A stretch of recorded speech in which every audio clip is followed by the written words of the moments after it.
lorsque Sylvain aussi m'a partagé votre projet, j'ai vu les vidéos, et il m'a invité à venir ici, le Seigneur m'a mis à cœur pour vous et pour chacun d'entre nous ce matin, un passage de l'Ancien Testament dans le livre d'Esdras, et on va essayer de survoler plusieurs passages, mais je pense qu'en effet, souvent l'Ancien Testament, et comme Sylvain parlait un peu dans les annonces, de découvrir la Bible, souvent dans l'Ancien Testament, on fait face à des textes ou des passages, et ça peut être plus difficile, mais j'aime beaucoup comment Paul a exhorté les Corinthiens, c'est que finalement tous ces exemples ont été écrits afin que l'on puisse être enseigné, afin que l'on puisse apprendre des vérités. Et je crois qu'on peut tirer des belles perles, et je pense que ça peut être un encouragement. Et avant de lire le passage, je voudrais juste apporter quelques mots de contexte, puisque finalement le livre d'Esdras, peut-être pas forcément connu par tous. En fait, ce qui précède, c'est la grande période des rois, la royauté au sein du peuple d'Israël. Et c'était une période où le peuple d'Israël était séparé en deux grands royaumes, avec au nord le royaume d'Israël avec la capitale Samarie, et au sud, le royaume de Juda avec Jérusalem. Et en fait, pendant toute cette grande période, on va voir une série de prophètes venir parler au nom du Seigneur, que ce soit dans le nord ou dans le sud, afin d'avertir le peuple, afin de le reprendre, afin de l'avertir que s'il ne change pas, s'il ne revient pas à l'Éternel, il subirait les conséquences de ses nombreuses désobéissances.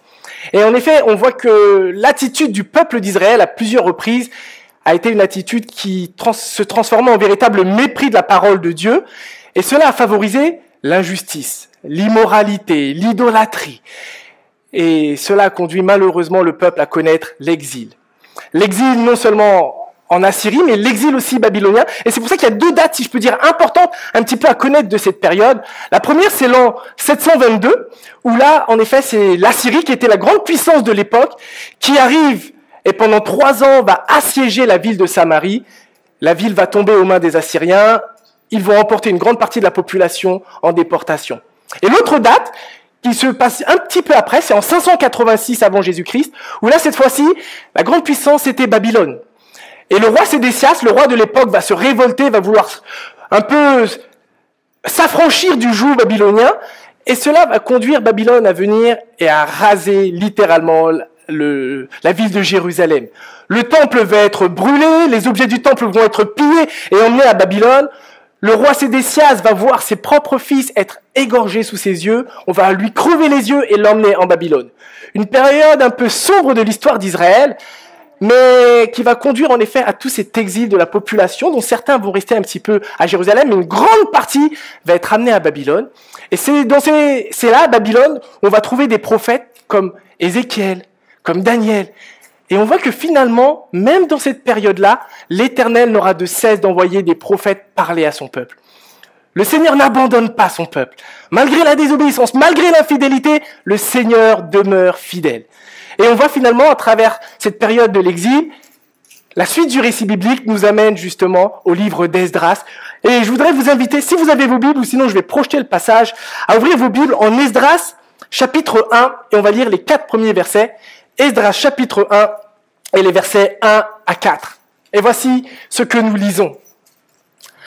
La première année du règne de Cyrus de Perse, l'Éternel, pour accomplir la parole qu'il avait prononcée par le prophète Jérémie, agit sur l'esprit de Cyrus, empereur de Perse. Alors, Cyrus fit faire oralement et par écrit la proclamation suivante à travers tout son empire. Voici ce que déclare Cyrus, empereur de Perse. L'Éternel, le Dieu du ciel, m'a donné tous les royaumes de la terre, et il m'a chargé de lui construire un temple à Jérusalem en Juda. Quels sont ceux d'entre vous qui font partie de son peuple? Que leur Dieu soit avec eux, et qu'ils partent à Jérusalem en Juda pour reconstruire le temple de l'Éternel, le Dieu d'Israël. C'est le Dieu qui réside à Jérusalem. Que partout où résident ceux qui restent de son peuple, les gens de l'endroit leur apportent des dons d'argent et d'or, de divers biens, du bétail, ainsi que des offrandes volontaires pour le peuple du Dieu qui est à Jérusalem. Voilà la première partie qui va nous accompagner ce matin. Et l'une des vérités qui ressort avec force de ce livre d'Esdras, et que l'on voit dès les premiers versets, c'est la notion d'un Dieu souverain. Nous voyons qu'il y a la souveraineté de Dieu sur tous les événements. Mais lorsqu'on parle que Dieu est souverain, je pense qu'il est important de comprendre et de définir cette notion qui traverse la parole de Dieu. Dire que Dieu est souverain, finalement, c'est faire référence. Un souverain, c'est quoi pour vous, un souverain? Un souverain, c'est quoi pour vous? Un roi? Celui qui règne? En effet, qui a le pouvoir. Et finalement, on voit vraiment cette réalité. Et dans la Bible, un des noms par lequel Dieu se révèle, le nom par lequel il se révèle à Moïse, Yahweh, est traduit dans beaucoup de nos traductions françaises par le terme Seigneur. Et ce terme apparaît plus de 6500 fois dans la Bible, qui nous montre finalement la seigneurie de Dieu. Parler de sa souveraineté, c'est donc parler de son autorité, de parler de sa toute-puissance, de parler du fait qu'il règne au-dessus de toute chose. Le Seigneur règne, le Seigneur est vivant. Et finalement, nous voyons que cette réalité vient aussi nous montrer un aspect de Dieu, c'est que Dieu est au contrôle. Le Dieu de la Bible, le Dieu qui se révèle en Jésus-Christ, est un Dieu qui est au contrôle des événements. Et ça, c'est rassurant. Et ça, c'est vraiment un vrai encourageant, un encouragement à lui faire plus confiance. De savoir que Dieu maîtrise, que rien ne peut s'opposer à l'accomplissement de son projet, de son plan. Et ça, c'est merveilleux. Et plusieurs passages de la Bible, finalement, abordent cette notion de souveraineté. C'est pas seulement ce passage d'Esdras, c'est quelques exemples. On le voit dans le livre de Job, en Job 42, verset 2. Je sais que tu peux tout et que rien ne saurait t'empêcher d'accomplir les projets que tu as conçus. Voilà une des facettes de la souveraineté de Dieu. Les projets que Dieu a conçus de toute éternité, ils s'accompliront. Ils s'accompliront en son temps. On voit aussi dans le psaume 135, verset 6. Je sais en vérité, j'avais pas vu qu'il y avait un écran d'un coup. Je sais en vérité que l'Éternel est grand et que notre Seigneur surpasse tous les dieux. L'Éternel accomplit tout ce qu'il veut au ciel et sur la terre, dans les mers et dans les abîmes. Il n'y a pas un endroit qui n'échappe au contrôle de l'Éternel. Il est partout et il agit. On voit aussi dans le Proverbe, verset 19, verset 21. Un homme forme de nombreux projets et on en forme. Et le projet bâtiment est un des projets que l'on forme. Mais c'est le dessein de l'Éternel qui se réalise. Et là, je crois que c'est le temps de l'Éternel pour l'Église de Veneux. Le dessein de l'Éternel s'accomplit en son temps. Et nous voyons finalement un autre beau passage en Genèse 50, verset 20. Vous, et là c'est Joseph qui parle à ses frères qu'il avait vendus à une caravane de Madianites où il avait été mis en esclavage en Égypte. Et voici ce qu'il leur dit. Vous aviez médité de me faire du mal. Dieu l'a changé en bien pour accomplir ce qui arrive aujourd'hui, pour sauver la vie à un peuple nombreux. Ainsi, on voit aussi que l'une des facettes de la souveraineté de Dieu, c'est que même si dans le cœur humain, il y a des projets, des desseins malveillants, Dieu peut même se servir de ces projets pour les changer en bien. Dieu agit avec puissance. Et ça nous montre aussi que la souveraineté de Dieu, elle est fondée sur la justice de Dieu. Elle est fondée sur sa miséricorde. La souveraineté de Dieu, elle est liée aussi à la bonté de Dieu. Dieu ne fait rien d'injuste. Le Seigneur est au contrôle, oui. Et ça, c'est vraiment un encouragement à toujours rechercher sa face, à rechercher sa volonté et à avancer d'étape en étape avec lui. En même temps, parler de la souveraineté de Dieu, c'est reconnaître que nous ne comprenons pas tout. C'est reconnaître nos propres limites de raisonnement, de compréhension face à la grandeur, à la sagesse infinie de Dieu. Et oser dire, Seigneur, je ne comprends pas tout. Mais parce que je sais qui tu es, je te fais confiance. Parce que je sais que tu es bon, j'avance avec toi pas à pas. Parce que tu es à mes côtés. Et ça, c'est merveilleux de se rappeler de cela. Finalement, ce que l'on découvre dans les premiers versets, c'est que la souveraineté de Dieu aussi s'accomplit avant tout par l'accomplissement de ses promesses. Dieu est souverain et ce qu'il dit, il l'accomplit. Et on le voit dès le verset 1, où il va dire en effet, la première année du règne de Cyrus de Perse, l'Éternel, pour accomplir la parole qu'il avait prononcée par le prophète Jérémie. Pour accomplir cette parole. Mais lorsqu'il fait référence, de quoi parle-t-il? Il faudrait qu'on regarde justement à ces versets qui, dans le prophète Jérémie, justement, nous révèlent, mais quelle était cette promesse que Dieu avait déjà annoncée au peuple il y a déjà plusieurs décennies? En Jérémie 25, verset 11, nous lisons, « Le pays tout entier ne sera plus que ruines et terre dévastée. » Et là, il fait référence, en effet, au royaume de Juda. « Toutes les nations seront assujetties au roi de Babylone pendant 70 ans. » Et puis un autre passage, cette fois-ci que l'on trouve un petit peu après en Jérémie 29, versets 10 à 11. « Car voici ce que déclare l'Éternel. C'est seulement au bout des 70 années allouées à Babylone que j'interviendrai en votre faveur pour accomplir la promesse que je vous ai faite de vous faire revenir dans ce pays.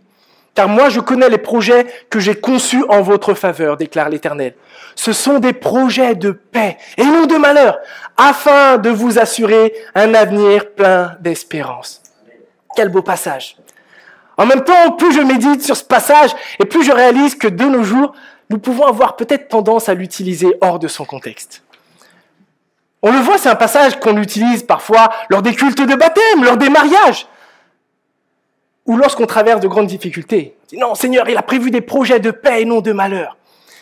Mais lorsqu'on comprend un petit peu le contexte et on regarde à ce qui se passait, cette parole était adressée à un peuple qui subissait le jugement de Dieu. C'était en effet une parole d'espérance, mais pour un peuple qui subissait le jugement de Dieu. Par ailleurs, on voit à plusieurs reprises dans la Bible d'autres passages qui nous montrent que la réalité des difficultés, ça fait partie de la vie chrétienne. Lorsque Paul va s'adresser à Timothée, il va lui dire cette parole, « Tous ceux qui sont décidés à vivre dans l'attachement à Jésus-Christ connaîtront la persécution. » Lorsque l'apôtre Paul, en acte 9, va rencontrer Jésus sur le chemin de Damas, ça va bouleverser sa vie, et que Dieu va envoyer quelqu'un, Ananias, à sa rencontre, il va dire, « Je lui montrerai tout ce qu'il devra souffrir pour moi. » Est-ce que Dieu avait des projets de malheur pour Paul? Est-ce qu'il a des projets de malheur pour nous en tant que chrétiens? Je pense qu'il y a la réalité que la souffrance fait partie de la vie. Et en tant que chrétiens, nous aurons à souffrir. Mais nous pouvons compter sur la présence de l'Éternel. Le Seigneur ne nous dit pas que nous ne souffrirons pas, mais que je serai avec vous. Et en priant, et dire, Seigneur, interviens dans ma situation, dans ma détresse. Et il intervient, parce qu'il est souverain. Mais que l'on puisse parfois en effet se rappeler que Jérémie 29, 11, ce n'est pas seulement dire, Seigneur, il a que des projets de paix, et d'une certaine manière, notre compréhension de la paix, c'est-à-dire pas de difficultés, mais en fait dire, non Seigneur, tes projets de paix incluent la réalité des difficultés. Mais dans ces difficultés, tu me donneras une paix qui surpasse tout ce qu'on peut connaître. Une paix surnaturelle, une présence, une consolation, un réconfort. Et j'aime beaucoup comment Chris White, qui a écrit un beau commentaire sur le livre de Jérémie, a écrit Jérémie 29, 11, c'est l'affirmation inébranlable que même au milieu des flammes du jugement, il peut y avoir la grâce et la bonté de Dieu. Dieu est bon même lorsqu'il abat son jugement sur les nations. Là, c'était sur le peuple d'Israël. Et aussi surprenant que cela puisse nous paraître, l'exil finalement était nécessaire. L'exil du peuple d'Israël était nécessaire et indispensable, et cela pour plusieurs raisons. Je voudrais juste en citer 3. La première, c'est que Dieu l'avait annoncé. On a vu ces passages de Jérémie où Dieu avait annoncé, et à plusieurs reprises, même bien avant Jérémie, que si le peuple se détournait, s'il s'entêtait dans le péché et dans le mal, il aurait à subir les conséquences. Dieu se devait donc d'agir en raison de sa personne.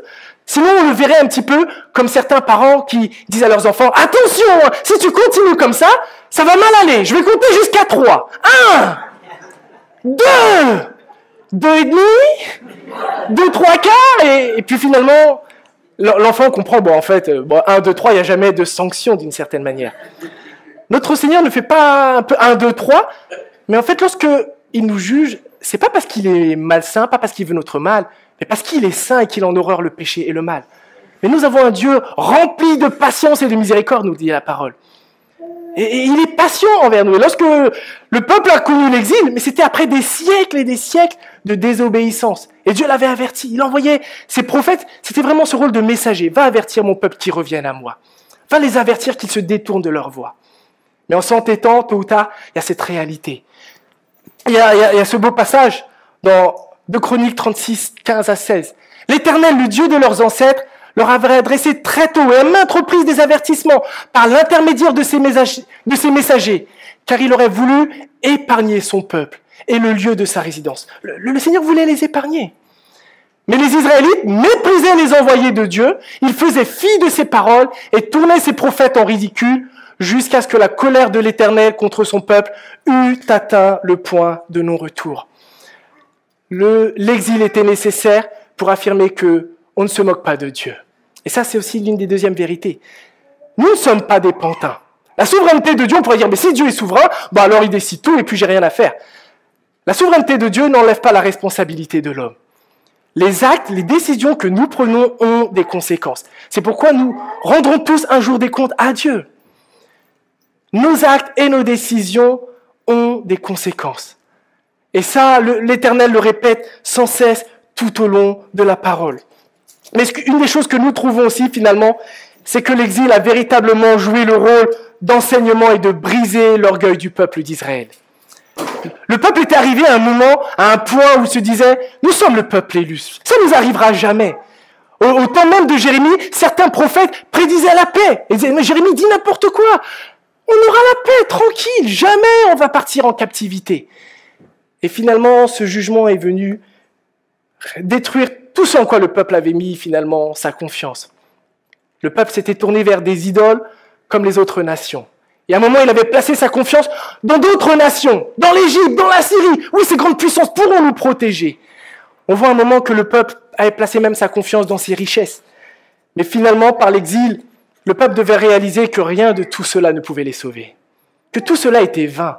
De la même manière, nous voyons que si nous plaçons notre confiance ailleurs qu'en Dieu, cela ne pourra jamais nous sauver.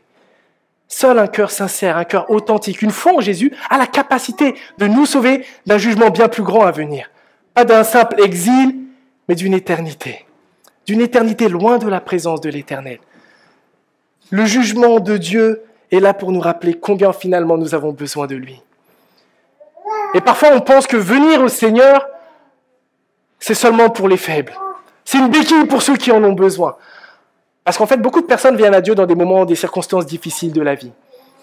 Parfois, c'est seulement dans ces circonstances où notre orgueil est brisé, où ce en quoi nous avons mis notre confiance, où nous avions placé notre sécurité, ne tient plus.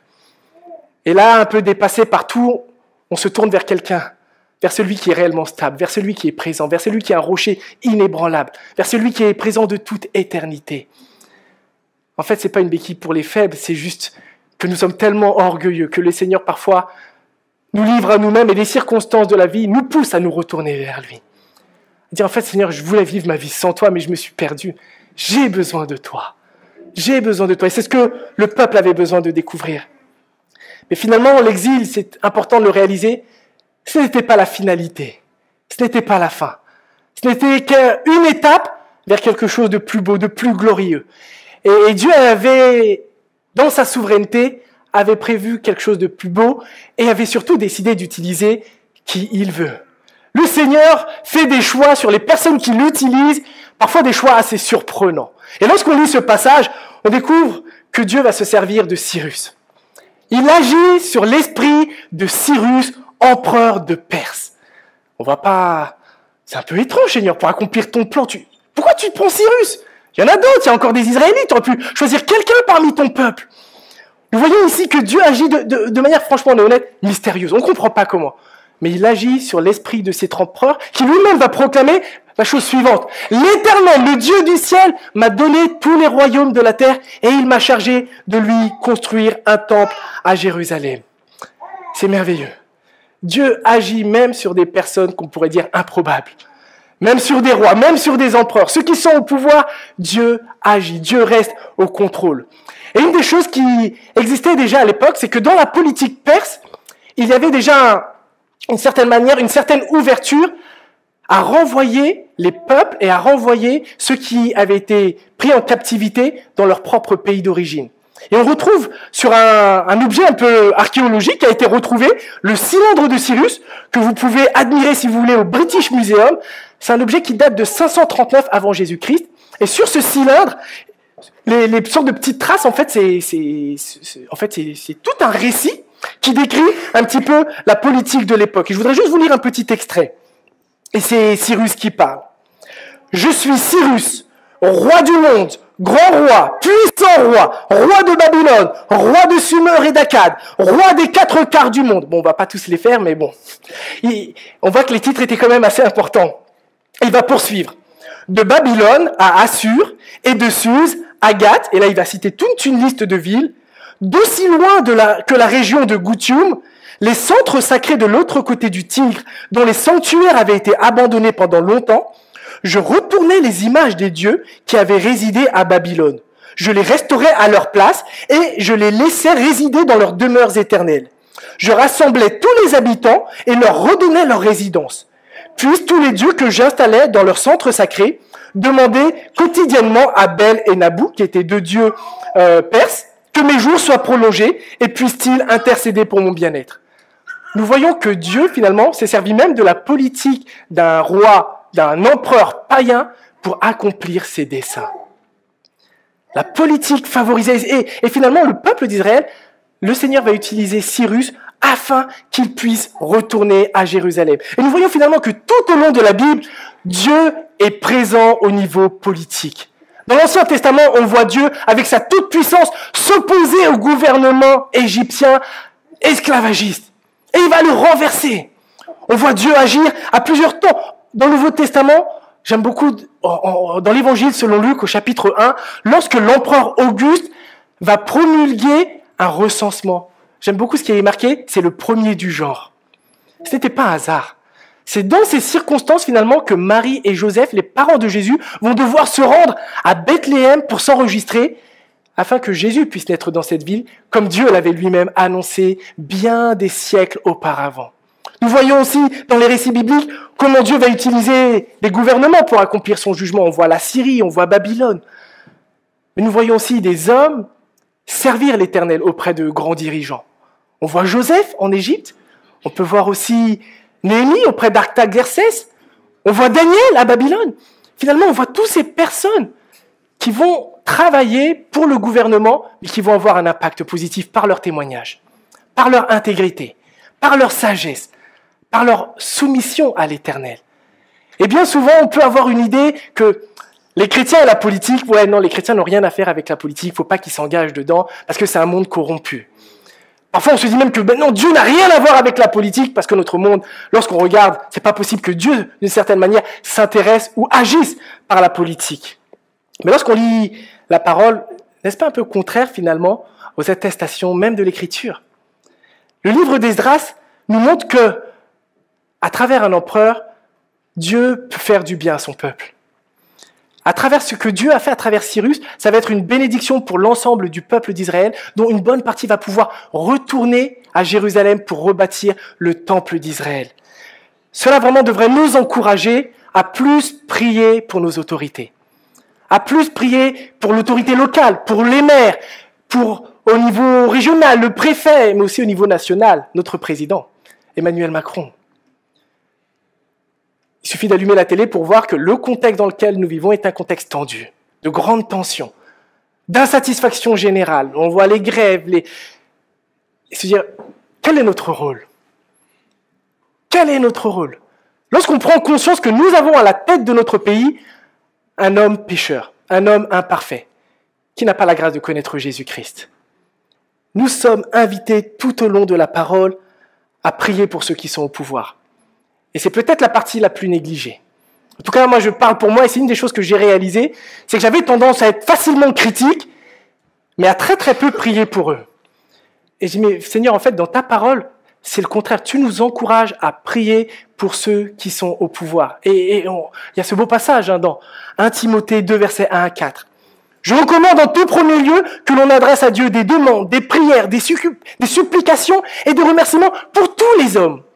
Que l'on prie pour les rois et pour ceux qui sont au pouvoir, afin que nous puissions mener à l'abri de toute violence et dans la paix une vie qui exprime dans tous ses aspects notre attachement à Dieu et qui commande le respect. Voilà ce qui est bien devant Dieu, notre Sauveur, ce qu'il approuve, car il veut que tous les hommes soient sauvés et parviennent à la connaissance de la vérité. Lorsque Paul dit ça, le gouvernement romain, ce n'était pas des enfants de cœur. Mais pourtant, il invitait Timothée et les chrétiens à sa suite à prier pour ceux qui sont au pouvoir. Paul était conscient de l'opposition du gouvernement romain et de son imperfection, mais il y a une profonde exhortation pour nous. Prions toujours plus pour ceux qui sont au pouvoir, parce qu'ils ont besoin de la sagesse divine. Ils ont besoin de Dieu pour prendre des décisions sages. Oui, nous sommes appelés à nous opposer lorsque les lois sont immorales, lorsque les lois sont injustes, et nous devons le faire. Mais nous devons aussi trouver cet équilibre pour dire, Seigneur, dirige ces personnes qui prennent des décisions qui peuvent avoir un impact pour toute une nation. Fais que les lois soient plus justes, fais que les lois soient moins immorales. Mais prions avec ferveur. Et moi, c'est comme ça que le Seigneur, en tout cas, m'a repris. Et c'est ce que je vous partage en toute humilité. Mais mettons peut-être dans nos vies de prière une place plus importante pour nos autorités. Prions pour eux. Prions pour les relations locales. Et je suis vraiment encouragé de voir comment mon frère Sylvain tisse des relations avec le maillage local, avec les élus et autres, pour être un témoignage vivant. Ils ont besoin de l'évangile, tout comme nous avons besoin de l'évangile. Et si personne va à leur rencontre, comment entendront-ils si personne n'est envoyé? Donc on puisse vraiment prier pour eux et ceux qui agissent déjà au niveau politique. Il est vrai que de nos jours, lorsqu'on voit la situation de notre monde, on peut se demander par rapport aux guerres, aux injustices, mais finalement, mais où est Dieu dans tout cela? Où est-ce qu'il est? Est-ce qu'il laisse le monde un peu à l'abandon? Et finalement, le récit d'Esdras vraiment nous encourage à dire non, notre Seigneur n'est pas aveugle. Notre Seigneur s'intéresse à notre monde. Notre Seigneur agit dans ce monde. Il n'est pas insensible. C'est un véritable espoir que Dieu agira toujours en son temps. C'est un espoir pour des pays et des grandes dictatures comme la Corée du Nord, comme l'Iran, comme l'Afghanistan et tant d'autres, où des millions de chrétiens sont persécutés à travers le monde, et où même la population locale vit dans une crainte et une peur permanente. Mais lorsqu'on voit ces grandes puissances actuelles, parfois on se dit, mais on ne peut rien faire. Oui, nous, mais notre Dieu peut faire quelque chose. Dieu peut les renverser. Et à l'époque d'Esdras, ce qui est beau de voir, c'est que la Syrie, qui était quand même une grande puissance, la Syrie a disparu. Balayée par les Babyloniens. À l'époque d'Esdras, plus de Babylone, mais pourtant c'était un beau territoire. Et là, c'est l'Empire perse. Où sont les Perses? Où est l'Empire perse aujourd'hui? Balayé par l'Éternel. L'Empire romain, balayé. Les grandes puissances qui favorisent l'injustice, qui favorisent le mal, ne tiendront pas éternellement. Le Seigneur peut de la même manière renverser n'importe quelle dictature, avec ou sans l'arme nucléaire. Ça ne fait pas peur à l'Éternel, parce que l'Éternel peut changer les cœurs. Il peut renverser. Et ça, c'est un encouragement aussi à prier. Seigneur, tu peux encore agir dans les circonstances présentes. Tu agis encore, mon Dieu, mon roi. Et ça, c'est merveilleux. Alors oui, notre Dieu reste au contrôle. Notre Dieu reste au contrôle et c'est comme ça qu'il va renvoyer à Jérusalem plus de 50 000 Israélites afin de rebâtir Jérusalem. Et ils vont repartir sous la conduite d'un homme, Zorobabel, dont le nom signifie « né à Babylone », qui va être le gouverneur de la province de Juda. Et c'est sous sa conduite que le peuple va retourner à Jérusalem, rebâtir le temple. Il va faire face à beaucoup d'opposition, les travaux vont même devoir s'arrêter pendant une période. Mais finalement, en 516 avant Jésus-Christ, le temple va être bâti. 70 ans après sa destruction. L'Éternel ne fait rien au hasard. En son temps, il agit. Et c'est après finalement tout cela qu'il va susciter l'envoi d'Esdras. 60 années après le retour des premiers exilés. En effet, dans les premiers chapitres, finalement, le livre porte son nom, mais il n'y a aucune trace de ce personnage. Je dis, mais est-ce que je me suis pas trompé? Je lis Esdras, mais où est-il? Et il apparaît finalement au chapitre 7, et voici ce que nous lisons sur lui. Cet Esdras vint de Babylone. C'était un spécialiste de la loi, possédant une connaissance approfondie de la loi de Moïse, que l'Éternel, le Dieu d'Israël, avait donnée à son peuple. L'Éternel, son Dieu, était avec Esdras, si bien que l'empereur lui accorda tout ce qu'il demandait. Au-delà d'être un descendant d'Aaron, le frère de Moïse, qui était cet Esdras? Et dans les versets suivants, on découvre quelques autres aspects de sa vie. En effet, Esdras prenait grand soin d'étudier la loi de l'Éternel et de l'appliquer, ainsi que d'enseigner les lois et le droit aux Israélites. Voici la copie du document que l'empereur Artaxerxès remit à Esdras, le prêtre et spécialiste de la loi, qui était versé dans la connaissance des lois et des commandements de l'Éternel pour Israël. Nous voyons que malgré la captivité, malgré toutes ces années, malgré le fait que le peuple était loin du temple, loin finalement de ce lieu qui représentait la présence de l'Éternel, il y avait encore des hommes et des femmes qui s'attachaient à la parole de Dieu. Il y avait encore des gens qui étudiaient, qui la méditaient. Et j'aime beaucoup qu'on me dise qu'Esdras s'appliquait à vivre la parole de Dieu.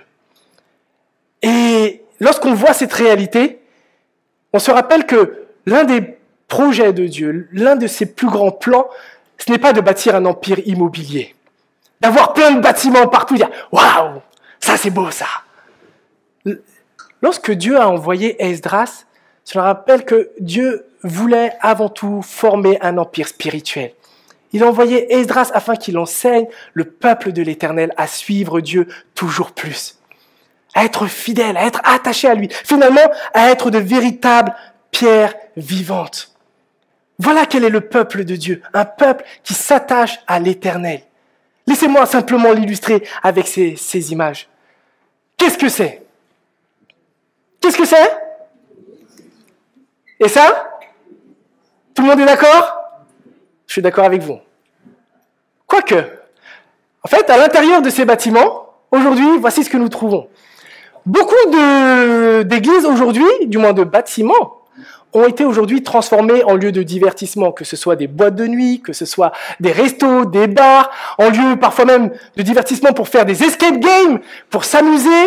Il y a même une église qui a été transformée en skatepark, parfois même en logement, en maison d'hôtes, en logement personnel. Et cela nous rappelle une vérité essentielle, c'est que l'église n'est pas le bâtiment. L'église, c'est l'assemblée, c'est les hommes et les femmes qui la constituent. C'est ça la réalité de l'église. Et c'est ce que le peuple ne devait pas oublier. Lorsqu'Esdras revenait, ce n'était pas seulement pour être un chef de chantier, ce que Néhémie peut-être sera un peu plus, mais dire, avant tout, ce que nous avons besoin, c'est de la parole de Dieu. Le danger pour le peuple demeurait le même. C'était de retourner en arrière et d'oublier une nouvelle fois l'Éternel. C'était d'imiter une nouvelle fois les pratiques païennes autour d'eux. C'était de se détourner de lui. Et malheureusement, l'histoire va nous montrer que le peuple ne va pas tirer beaucoup d'instructions et va retourner dans ses travers. Ce que nous ne voulons pas oublier, alors que vous êtes dans ce beau projet bâtiment et que nous-mêmes nous sommes dans cette dynamique, ce que nous prions avant tout, c'est Seigneur, oui, nous te prions pour un bâtiment, mais nous te prions surtout pour la parole de Dieu, qu'elle soit prêchée fidèlement. Te prions pour l'unité entre nous. Te prions pour des cœurs et des vies transformés par la puissance du Saint-Esprit. Dans toute cette partie de la Seine-et-Marne, c'est un réveil spirituel que nous voulons. C'est pas seulement des gens voient un beau bâtiment et disent « Oh, c'est sympa ici ». Non, on veut que les gens goûtent et expérimentent à l'ADN, à la vie qu'il y a en Jésus-Christ, à ces valeurs d'accueil qui font partie de votre vie d'église, d'accueillir les gens pour que les gens se sentent bien accueillis, mais avant tout pour qu'ils puissent expérimenter l'amour du Christ. Voilà comment on veut prier et dire « Seigneur, on veut que tu puisses pourvoir financièrement à ce bâtiment. On veut que tu viennes ôter les obstacles administratifs qui sont nombreux et qui donnent des cheveux blancs à notre frère Sylvain. » Mais nous voulons, Seigneur, te prier pour ces hommes et ces femmes qui viendront dans ce lieu, pour ces enfants, qu'ils aient un enseignement adapté, qu'ils goûtent et qu'ils constatent que tu es bon, qu'ils goûtent et qu'ils constatent que tu es vivant. Voilà c'est quoi la vision, voilà c'est quoi le projet, voilà quel était le projet de l'Éternel pour son peuple et le projet qu'il est toujours à travers l'Église. Il fait de nous, en tant que chrétiens, lorsque nous plaçons notre foi en Jésus-Christ, les temples du Saint-Esprit. L'Esprit Saint vient demeurer en nous, pour nous changer, pour nous transformer, pour nous façonner à l'image de Jésus-Christ, pour que là où nous sommes, nous puissions répandre le parfum du Christ, pour apprendre à aimer comme il a aimé. Parce que ce que nous découvrons comme dernière facette, et ce sur quoi je voudrais terminer à travers Esdras, c'était un leader spirituel qui avait une solide confiance dans la souveraineté de Dieu. Ce n'était pas seulement une connaissance théorique qu'il avait. C'était un intellectuel qui connaissait les Écritures, mais surtout qui les vivait. Comment vivons-nous la bonne nouvelle de Jésus? Le danger, c'est de connaître de belles vérités sur Dieu. Et on peut en connaître, d'autant plus qu'on grandit à l'église, et j'ai grandi à l'église, et je peux parler pour mon propre témoignage personnel. Je connaissais beaucoup de choses sur Dieu, mais je vivais très peu de choses avec lui. Esdras s'appliquait à vivre selon cette vérité. Lorsqu'on va déclarer que notre Dieu est bon, comment manifestons la bonté autour de nous? Lorsque nous déclarons que notre Dieu est juste, est-ce que nous participons à plus de justice autour de nous? Plus de justice dans tous les domaines, de justice sociale. Lorsque nous disons que notre Dieu est plein de miséricorde, est-ce que nous vivons le pardon et est-ce que nous apprenons à faire grâce les uns aux autres? Tout ce que nous croyons concernant notre Dieu nous concerne, parce que c'est notre identité. Nous sommes des enfants de Dieu. Nous sommes appelés à l'imiter, nous sommes appelés à lui ressembler. Nous sommes appelés à vivre à sa ressemblance. Comment vivons-nous? Comment vivons-nous aujourd'hui? Et ce que le livre d'Esdras nous amène à faire finalement, c'est à réfléchir à nos propres vies. Où est-ce que j'en suis? Peut-être même que je n'ai même pas placé ma foi en ce Dieu qui a envoyé son Fils Jésus-Christ à la croix pour mourir pour mes péchés. Par amour pour moi, pas parce que je suis une bonne personne, bien au contraire. Mais dans sa grâce, Dieu m'offre un moyen de salut et de pardon, en plaçant ma foi en lui, en me repentant de mes péchés. Il offre un chemin merveilleux, un chemin de réconciliation. Pour celles et ceux qui ont déjà fait ce pas de foi, qui ont déjà placé leur foi en Jésus, gloire à Dieu. Mais vivons à la lumière de cette bonne nouvelle. Soyons les ambassadeurs du Christ et que cette région soit saturée d'un témoignage vivant de l'Évangile. que ce futur bâtiment soit très rapidement rempli de personnes qui découvriront, qui s'attacheront à Dieu et qui viendront louer avec nous. Seigneur, tu es le roi des rois, le Seigneur des seigneurs. Tu règnes sur tout et tu règnes sur nos vies. Je vais prier. Notre Dieu, notre Père, Seigneur, comment ne pas te dire merci et te rendre grâce pour ta fidélité et ton amour. Seigneur, merci pour ta parole vivante qui nous enseigne encore aujourd'hui et qui nous apprend tant de choses sur toi. Merci parce qu'à travers, en effet, le livre d'Esdras, nous découvrons la réalité de ta souveraineté, Seigneur. Alors que nos propres vies personnelles peuvent être éprouvées, que nous pouvons être ballottés par tant d'événements extérieurs, que notre monde va mal, que notre pays est en souffrance, et nous le voyons par toute cette vague d'indignation, de tension générale. Seigneur, nous voulons regarder à toi. Notre confiance, Seigneur, elle n'est pas dans nos présidents, elle n'est pas dans la politique, elle est en toi, dans le Dieu qui agit dans les circonstances présentes, dans le Dieu qui peut renverser des puissances mauvaises, des puissances injustes, comme tu l'as fait par le passé et comme tu le fais encore aujourd'hui, Seigneur. Seigneur, donne-nous d'être attachés à toi. Donne-nous, Seigneur, de te connaître toujours plus. Seigneur, je veux te prier pour mes frères et sœurs ici de Veneux. Seigneur, merci pour cette belle étape de la vie de l'Église dans laquelle ils sont aujourd'hui. Mais qu'ils ne puissent jamais perdre de vue l'objectif final, Seigneur, de proclamer la bonne nouvelle de Jésus et d'incarner cela dans leur vie. Éternel mon Dieu, je veux aussi te prier pour celles et ceux qui cheminent peut-être, qui se posent des questions. Attire-les toujours plus à toi, Seigneur. C'est toi qui nous fais naître à cette vie nouvelle. C'est toi qui, par ton Esprit Saint, viens nous convaincre de péché, de jugement et de justice. Et c'est ma prière, Seigneur, que ce matin encore, des gens peut-être puissent être bouleversés et émus de compassion. Nous avons pris ce repas du Seigneur en souvenir de ce que tu as accompli et qui a une portée actuelle. Seigneur, transforme les vies encore et que nous puissions être les témoins et les acteurs de ce changement. Dans le nom puissant de Jésus. Amen.